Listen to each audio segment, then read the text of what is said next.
ఈ ముఖ్యమంత్రిని చూస్తే రంగుల పిచ్చోడు. ఎక్కడ ఏది కనపడినా ఆయనకు ఆ రంగేసేయాలి, ఈయన ఫోటో వేసుకోవాలి. అవునా కాదా? ఎవరికో పుట్టిన బిడ్డకు ఈయన పేరు పెట్టుకుంటాడు. ఈయన చేయలేదు. మనం టిట్కో ఇండ్లు కడితే దానికి వీళ్ళ రంగు, ఆయనకి ఈయన ఫోటో, దానికి ఈయన పేరు. ఇది ఎక్కడ అన్యాయమో నాకైతే అర్థం కావడం లేదు. కడాన మీ సర్వే పొలం రాళ్ల పైన కూడా వేశాడా?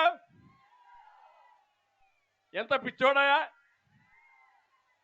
పొలాల్లో కూడా వేసాడు. కడాన మీ పట్టాదారు పాస్ పుస్తకం ఉంది, వేశాడా? ఏ బొమ్మ?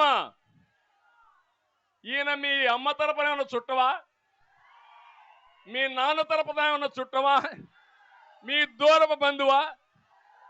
ఏంటి ఆ ఫోటో? మీకు రోషం రాదు. రోషం వస్తే భయపడతారు, కేసు పెడతాడని. అవునా కాదా?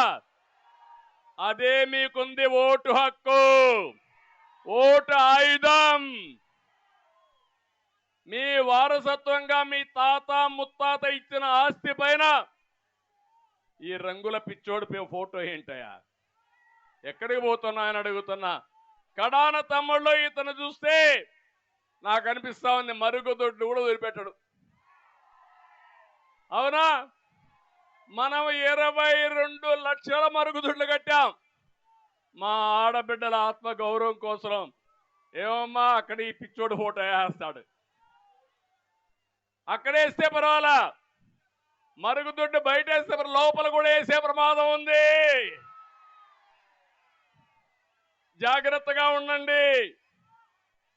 ఇలాంటి దుర్మార్గమైన వ్యక్తులు వచ్చి ఈ రాష్ట్రంలో ఎప్పుడైనా ఇలాంటి పరిస్థితులు ఎవరైనా చూశారు? ఎంతో మంది ముఖ్యమంత్రులు వచ్చారు పోయారు, కానీ ఇలాంటి పరిస్థితులు ఎప్పుడన్నా వచ్చాయా అని అడుగుతున్నా.